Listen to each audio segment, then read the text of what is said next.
අපි ආරම්භ කරන්න ඕන. වික්‍රමානුකූල මේ මොන තත්වයක් ඇතුළේද? මේ අපි නිර්මාණය කරලා තියෙන්නේ. අවුරුදු 5කට පස්සේ වාහන වෙළඳපොළ විවෘත කරා. මට මතකයි මෙතන බොහෝ අය කිව්වා ඔහොම වාහන එන්නේ, ඔහොම ගේන්න හැකියාවක් නැහැ. දැන් මොකද වෙලා තියෙන්නේ? අද ඊයේ වෙනකොට LC ඕපන් කරලා තියෙනවා ඩොලර් මිලියන 1268ක වාහන සඳහා. එතකොට ඒක 2022 ආර්ථිකයට තිබු ඩොලරයට තිබු බලපෑමක් නෙමෙයි. 23 ඒ බර ආවේ නේ, 24 ඒ බර ආවේ නේ.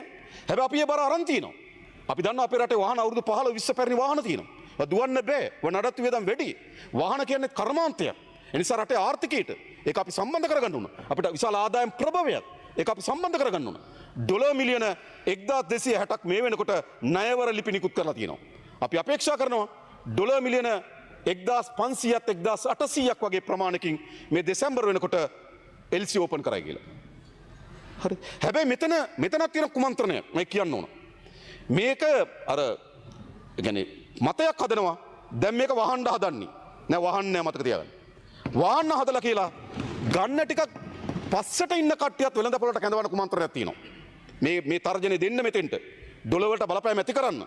ඒ නිසා තමයි මම දැක්ක ගොඩක් අය කියනවා දැන් වාහන නිවුස් හදනවා ප්‍රවෘත්ති හදනවා. මාධ්‍ය සාකච්ඡා වලින් කියනවා වාහන ආනයන සීමා කරන්න නතර කරන්න හදන්න කියලා. එතකොට මොකද කරන්නේ? ලබන අවුරුද්ද ගන්න ඉන්න කෙනත් මේ අවුරුද්ද කියලා ගන්න උත්සාහ කරනවා. ඇයි ඩොලරයට බලපෑම ඇති කරන්න. තර්ජනය ඇති කරන්න. ඒ නිසා මේ රටේ පුරවැසියන් සියලු දෙනාට කියනවා අපි වාහන ආනයන සීමා කරන්නේ නැහැ. මේ විවෘත කළාද වෙළඳපොළ මේ විදිහටම පවත්වාගෙන යනවා. ඔබට මේ අවුරුද්ද ගන්න හැකියාවක් නැත ලබන අවුරුද්ද ගත හැකියි. හැබැයි මතයක් හදනවා තමුන් වහන්සේලා. වාහන වෙළඳපොළ වහන්න යන්නේ කියලා. ඒ කියන්නේ මේ වෙලාවේ ගිහලා විවෘත කරන්න. මේ වෙලාවේ ගිහලා ගන්න.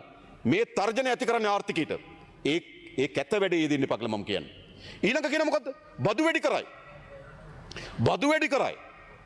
අපි කවුරුත් පිළිගන්න මේ වෙලාවෙත් තියෙන බද්ද විශාලයි. තවත් කොහොමද වාහනයකට බදු වැඩි කරන්නේ? ඒ නිසා කිසිදු බදු වැඩි කිරීමක් කරන්නේ නැහැ. මේ විවෘත කරන වාහන වෙළඳපොළ මේ විදිහටම අඛණ්ඩව පවත්වාගෙන යාම තමයි අපේ ආණ්ඩුවේ අපේක්ෂාව. ඩොලර් මිලියන 1800ක විතර අමතර වැය බරක් අපිට දරන්න සිදු වෙයි. හැබැයි ඒ සඳහා අපි ඩොලර් උපයා ගන්න ඕන. ආර්ථිකයක වහලා ආර්ථික කර්මාන්ත අවස්ථාවන් වහලා ආර්ථිකයක් ඉස්සරහට යන්නේ නැහැ. අපේ අපේක්ෂාව තමයි උපරිම ආර්ථිකයට අවශ්‍ය නිදහස් චලනය දෙන්න ඕන. බැරියර් සීමාවන් දාලා ආර්ථිකයක් ගොඩ ගන්න බෑ. ඒක හරි වැටිච්ච වෙලාවක හුස්ම ගන්න.